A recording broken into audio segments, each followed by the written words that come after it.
làm cua gan me. Đây Út chuẩn bị 2 con cua và cái phần gạch Út lấy ra. Me Út sử dụng 50g. Út bỏ cái nước sôi vào để lắc lấy cái nước cốt me. Một củ hành tây cắt mới cao, 1/4 trái khóm Út cắt nhỏ. Hành tây Út băm nhỏ. Gia vị thì Út sử dụng dầu ăn, 3 muỗng canh đường, hạt bột ngọt, 1 muỗng cà phê, 2 muỗng nước mắm, ít tiêu xay và ớt cắt lát. Giờ mình dạo lên bếp để chiên cái cua.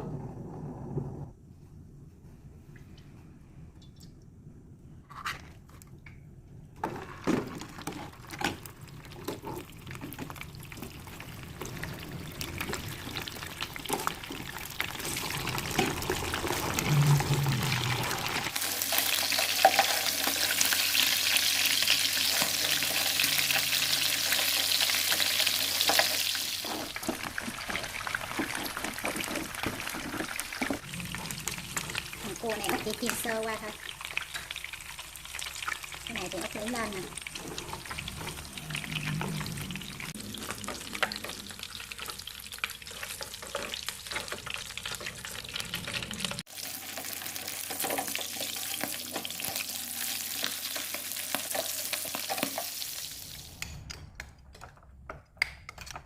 Nè Út chầm ra và nó cái phần nước nè.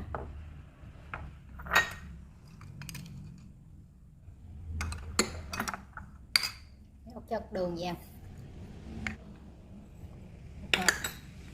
tiêu, làm nước sốt trước như vậy á, khi mình xào bỏ vào nó thấm một lượt nó ngon hơn. Rồi mình bỏ từ cái thành phần vào. Giờ Út nếm thử coi nó vừa ăn chưa. Thiếu độ ngọt chút, cho đường vào.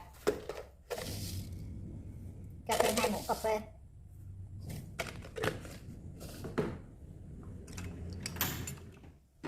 Sau khi dớt cua lên thì Út chừa khoảng chừng 3 muỗng canh dầu ăn. Mình vào phi.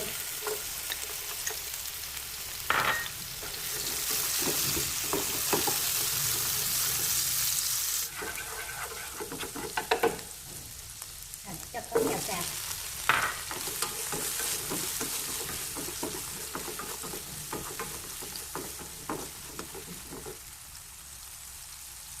Bỏ đường ra.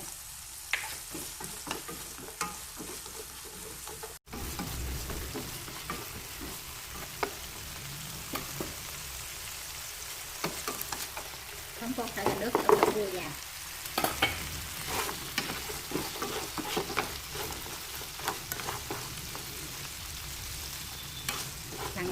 Để lửa dưới trung bình để cho cái cua mình thấm cái mùi khóm, mùi thơm.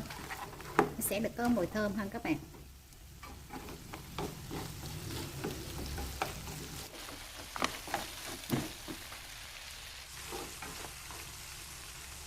Cho phần gạch vào. Gạch này Út lấy ra để thôi mình chiên cái thịt cua nó không có nó bị khét các bạn, khét cái phần gạch ăn nó không có ngon.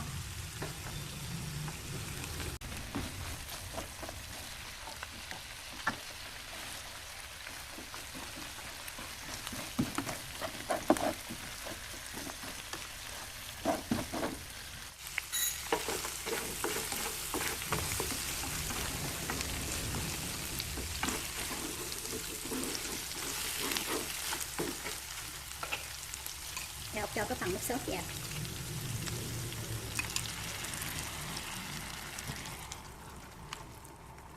Để lửa trung bình lại cho cái nước sốt nó thấm vào cua.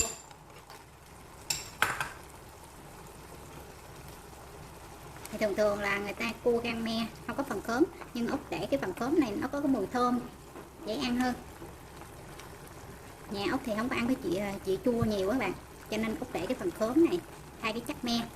Mà ăn rất là ngon, nó có cái mùi thơm, ăn đỡ ngán hơn.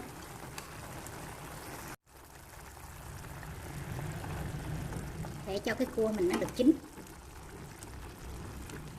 và thấm cái nước sốt me vào cua, nó sẽ được ngon hơn. Lúc này Út chọn lửa dưới trung bình lại.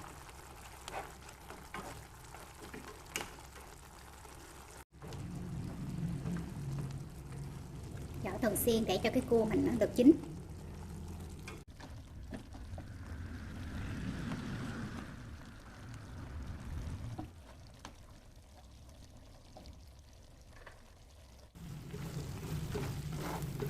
Phần cua ốc đã nó thấm cái phần gia vị và cũng chín rồi.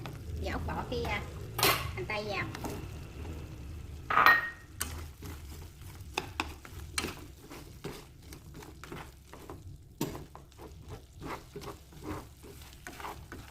Này mình để lửa nhỏ thôi, để thôi nó dậy cái mùi nước mắm lên, nó không có ngon, bị bạc khê cái mùi nước mắm.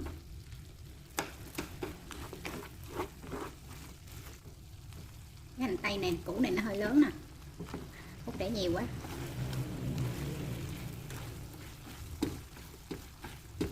Giờ mình xào cho cái hành tây nó chín nữa là được.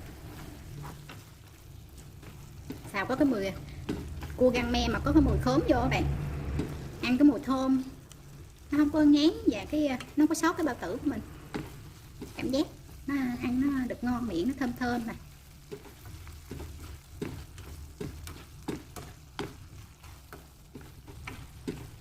Bạn nào ăn hành tây sống được á, thì khoảng này là mình tắt bếp được rồi nè.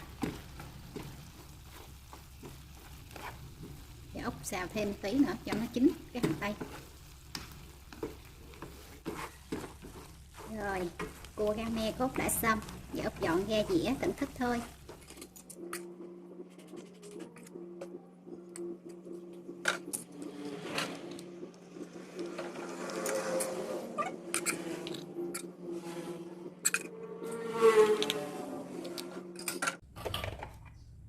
Ốc cho một ít tiêu lên.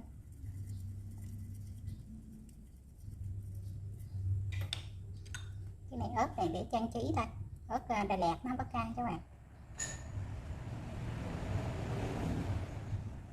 Món cua gan me của Úc đã xong. Chúc các bạn và cả nhà mình làm một món cua rang me lạ miệng cho gia đình thưởng thức nhé. Xin chào và hẹn gặp lại các bạn clip tiếp theo.